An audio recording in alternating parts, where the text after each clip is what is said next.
I'm back. This is Chandler for Melda Production, and today I want to show you a new device I've been working on. I don't know if I'll release this or not, but at least I'm going to show you how to do this. This is something that will bring out the details and bring more presence to your sounds. I'm going to use this on a mix here, but I think it's probably best used on a single instrument, but it's basically something that can bring something more in your face and bring out the small details of a sound without really like cranking up the volume too much. So I'm going to show you how you can do this. And first I'll show you what it sounds like. So here we go. I have this sound.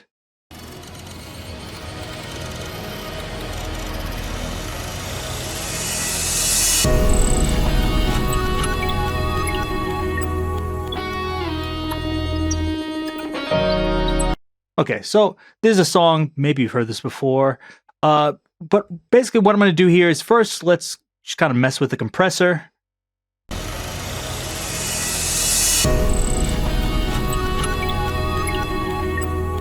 And I want to make sure the levels are about even.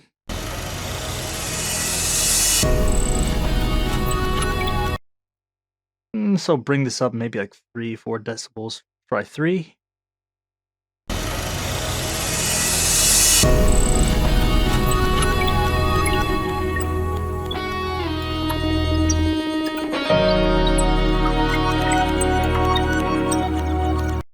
Okay, that sounds good. And of course, you can mess with the attack, release. I could do more compression, less compression, etc.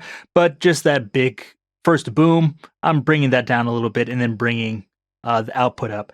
Actually, because I said I don't want this to change the volume too much, I'm going to bring that down. Just 2 decibels of makeup gain there. Next thing is the details here. So let's listen to this.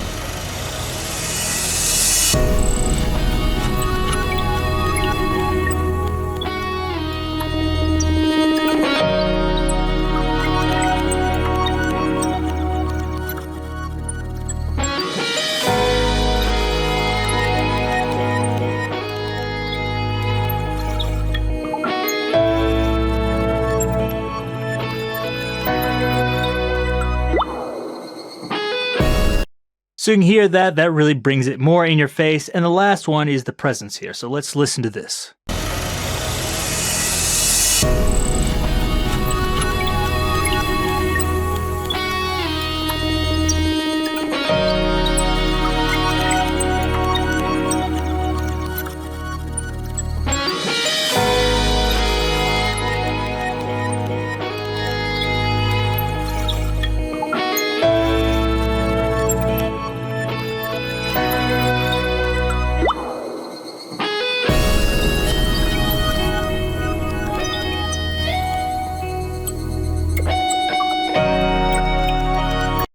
So you can hear there, it sounds like it's much louder with this on, and it's much more, I don't know, sparkly or in your face, etc.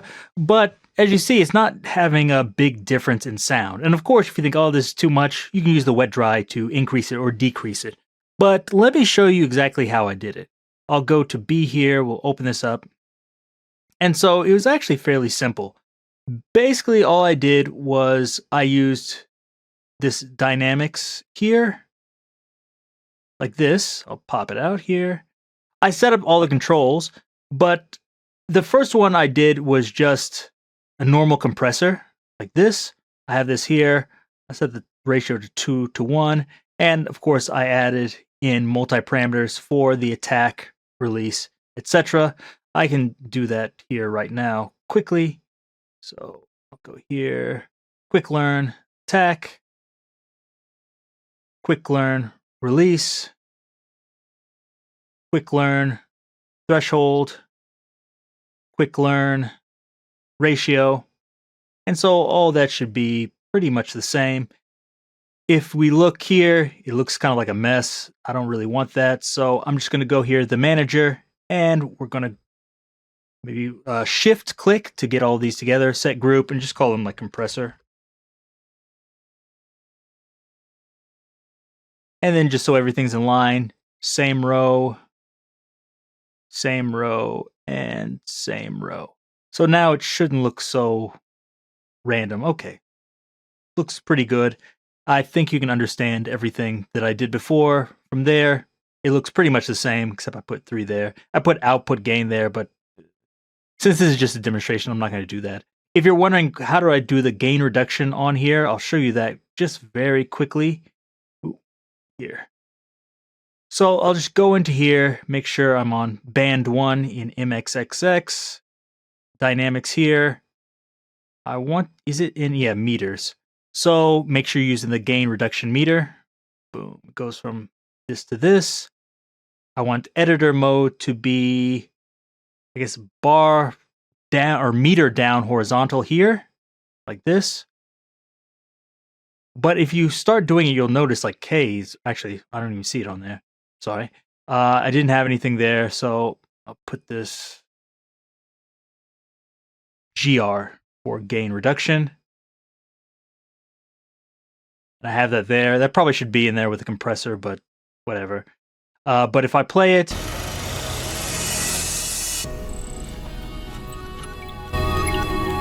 might think like, why isn't it working? What's wrong? And the reason is you need to make sure this is switched to meter mode here under behavior. So now you should see it working as you compress it.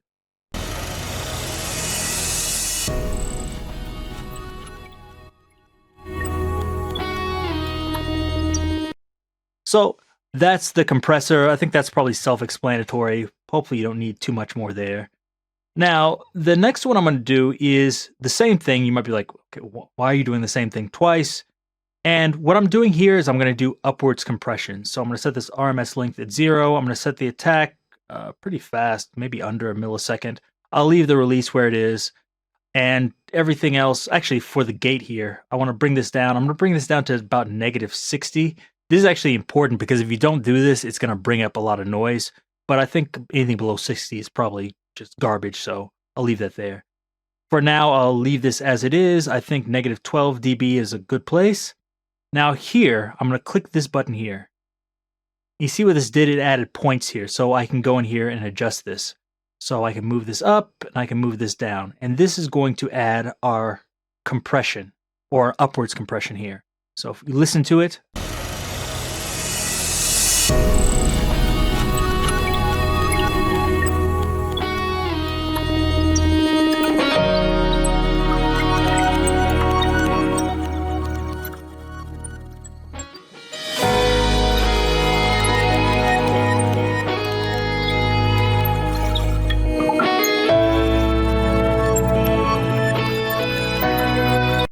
So hopefully you can hear what that's doing. That's our detail. So we're just going to go in here and make that our detail knob. So I'll do clear and learn here. Could do quick learn too. Just move this all the way up to 100, and then I'll double click it to make it go down to 0. And I'll label this detail here. And actually make sure this should start at 0. And this should be -100 here. And I'll set the default at 0 like this. So now, as I move this up to 100, it should work.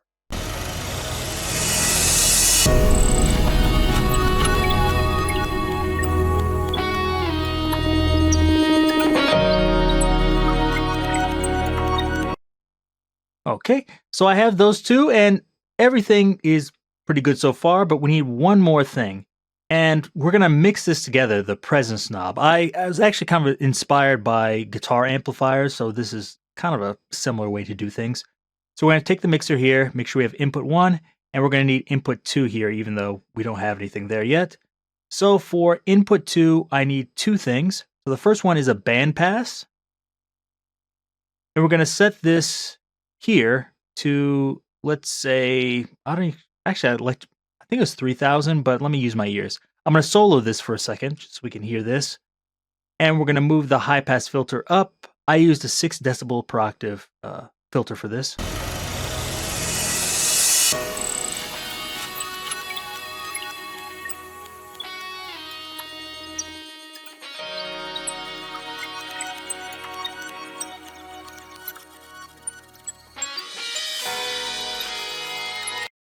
Now you can set that wherever you want, but I think around there is good. You just want the high end because we're going to try to make an exciter for this. So you could leave it just like this and like mix them together, but what I want to do is actually distort this a bit. So I'm going to use the saturator here. I like to set analog to 100% just for me, but you don't have to do that. Basically, all this does is adds, I forget, is it even harmonics or odd harmonics? It adds one of them, but I always forget which one it is. I think it tells you in here. If I can read through all this. I don't want to take forever doing this, but yeah, it determines the amount of even harmonics. Yeah, there we go. So that way you're going to get even and odd harmonics. Next thing I'll do is I'll just go through here. Let's say this probably needs to be boosted a lot. So I'll do -20 and then +20 here like this. So I'm just cranking the input and then cranking the output. I can do soft 1 if I want less distortion harmonics. I can go all the way up to clipping if I want a lot, but I think maybe soft 3 or soft 2 is probably good. So let's listen to that.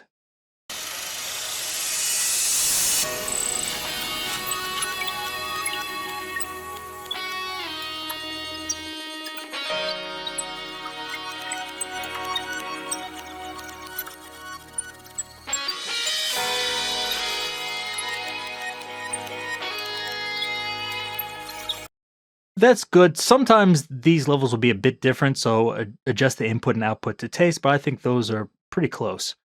So now that I have that, I can unsolo this, and for this presence knob, I'll just go in here, use this.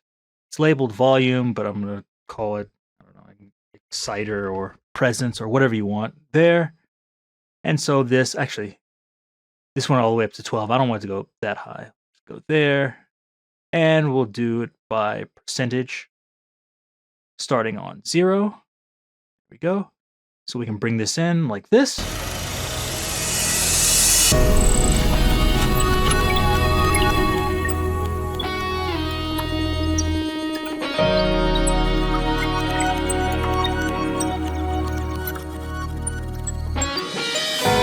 Oh no, I think I messed up the wrong one, or did I? Oh, maybe I just turned the wrong one. Here we go.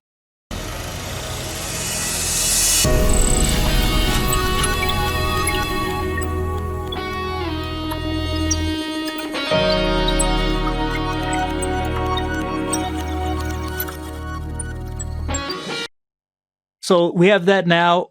One thing I did here is I don't really like the throw of this. Like when you're down here, it seems like you can barely hear it until it gets to about like 70 or something, which I don't like. If you're like me and you don't really like that, what you can do is, let's see, about like 50 here. Instead of having 50% at -24, you can go in here to the transformation shape, just turn that on, and then boost that. So as I move this up, watch what it does to the volume. So let's see, let's do like 75. That might be too much, but that's good, I think. So now when I move this down, you're not getting so much useless space on your sweep of the knob.